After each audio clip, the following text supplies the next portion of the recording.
This is the Momentum Podcast.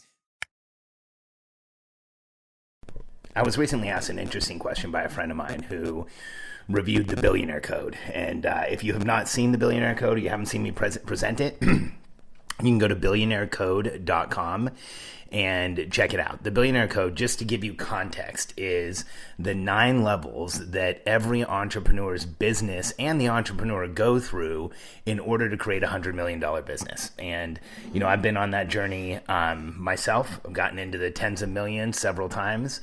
I've helped a ton of companies get into the tens of millions, and then probably a few handfuls get into the hundreds of millions and even beyond. And the question that I got asked was, what is the most important thing for an entrepreneur to understand as they go through the Billionaire Code? And it caused me to pause. You know, I thought it was such a well-phrased question, because it's like, what is the most important thing? And so here's what I came up with.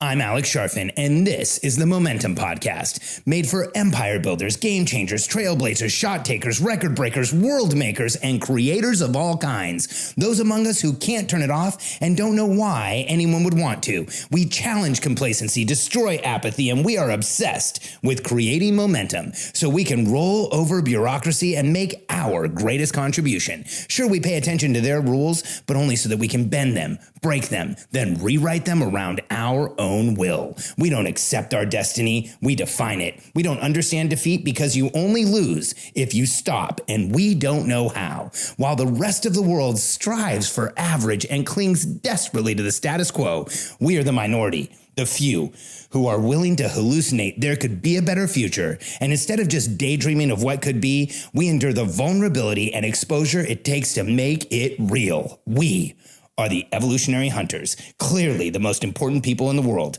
because entrepreneurs are the only source of consistent, positive human evolution, and we always will be. You know, in the early stages of the Billionaire Code, when it's just you getting the business off the ground, by far the most important thing is for us to take care of ourselves. It's for us to maximize ourselves. It's the habits, you know, not necessarily the goals, but the habits that keep us on track. You need a routine. If you don't have a routine, you need a routine. It's interesting. You know, I keep seeing like this sentiment in the entrepreneurial world of like, I don't have a routine. I don't need a routine.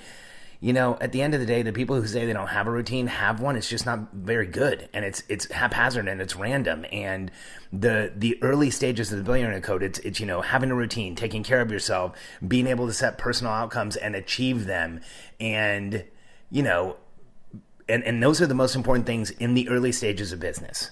But the friend of mine that was asking has already run a multi-million-dollar company, and so he was asking more on the higher levels. You know, once you get into that 300,000 to $1 million, and then 1 to 3 million, and 3 to 10 million. Here's the most important thing, or the thing that as entrepreneurs we need to understand, is that growing a business, once you have a team, is an exercise in letting go. And there's a reason why so many entrepreneurs have a hard time letting go. And let me explain the first part and the second part of that statement. So first, let's talk about why is growing a business an exercise in letting go. When you are the only person working in the business, when the business is small, when the business is starting up, you have all of the information because there's nobody else there. You actually have more information in the early days of startup than you will ever have as the company scales. And I've been challenged on this. People say like, Alex, what do you mean? That sounds uncomfortable. I don't want to not have information in my business.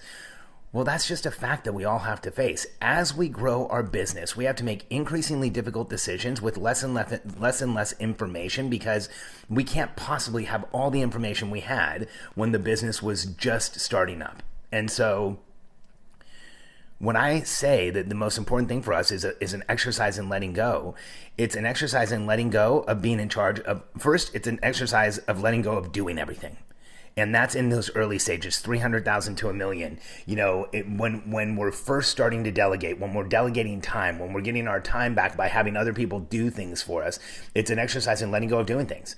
And then as you grow through the Billionaire Code and you get to that 1 to 3 million, it actually becomes an exercise in letting other people do what you do well, probably leveraging sales and having somebody else do sales. It's building systems and processes around what you do well so that you can let go of them. As you get into the 3 million to 10 million, it's letting go of success. It's actually letting other people create success in your business. You know, you go from working overtime to delegating time to now delegating success. And then when you get to that 10 to 30 million dollar stage, that's an exercise in letting go of having other leaders leading in your company, having other people be in charge of outcomes, not just delegating success, but delegating entire portions of your business to someone else. And as you grow past that 10 to 30 million, you're letting go of even more. You are allowing other people to be successful. You are delegating in a much more profound way. And even if you're following the Billionaire Code, you're giving up autonomy of time. You're actually letting go of being in charge of where you spend your time, because at 10 to 30 million, you want your team to tell you where they need you most. And so this process of letting go, this process of allowing other people, this process of being able to do this is incredibly difficult.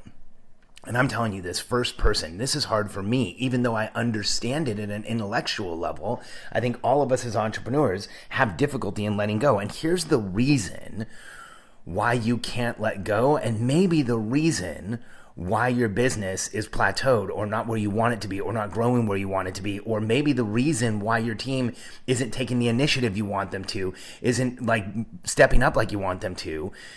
In almost every case where an entrepreneur has this issue, the reason we don't let go is trust. Is we have a lack of trust, and it's not a lack of trust in the people. You may say, no, I love my team. I really trust them. I know they have my back. I know they're trying to do what they need to do.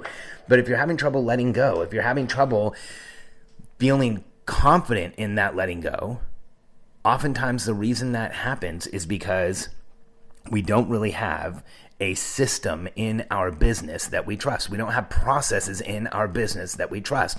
And the primary processes I'm talking about are really, if we had to break them down in the categories, it's really three. It's one, creating a plan for what's going to happen next and trusting that plan. Number two is having a system for executing that plan and making sure that everyone is fully utilized and understanding that system to execute the plan. And then three, having a system in the business where you consistently grow that infrastructure, grow the processes in the business, grow the people in the business. And if we don't have those three systems, if we don't have a planning system, a communication and execution system, and then a process for understanding who to hire next, where to allocate resources, where our investment needs to go in the business, we will have a hard time letting go for any period of time. In fact, you know, the entrepreneurs that get accused of micromanagement in the later stages of growing a business after they have a team are often entrepreneurs who are just trying to do the right thing. We're just trying to grow the business. We're trying to move it forward, but we don't trust those processes in the business.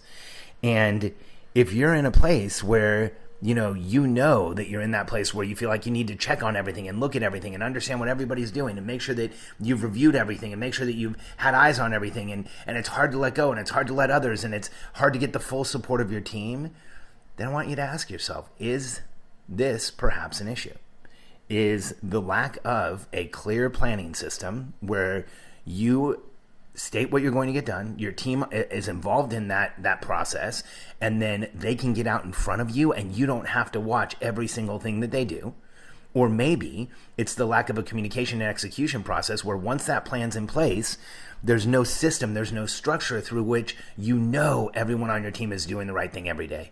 You don't have that entrepreneurial feeling that all of us have, believe me. I teach this stuff. I use our systems. I still get it every once in a while where you wake up in the morning or maybe in the middle of the night, even worse, and you think, I wonder what so-and-so is doing. Like, are they actually being productive? What is this person doing? And, it's that system where we don't have communication and execution in a process, or that symptom where we don't have communication and execution in a process, and it causes us to hold on too tight. It causes us to micromanage. It causes us to look at everything.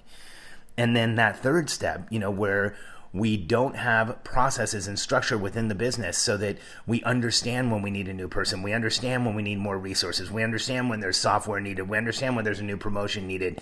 If we don't have those things, that's what causes us to white knuckle grow a business. And white knuckling growing a business is so exhausting. When we feel like we need to see everything, when we feel like we need to check everything, here's what we're really doing is setting ourselves up for massive, continual frustration and disappointment. Because here's what I mean by that. When we don't have the plan, when we don't have communication and execution, when we don't know what to do next in the business with clarity, when we don't know how to analyze to be able to do that, what ends up happening is we feel like we just need to be on top of everything.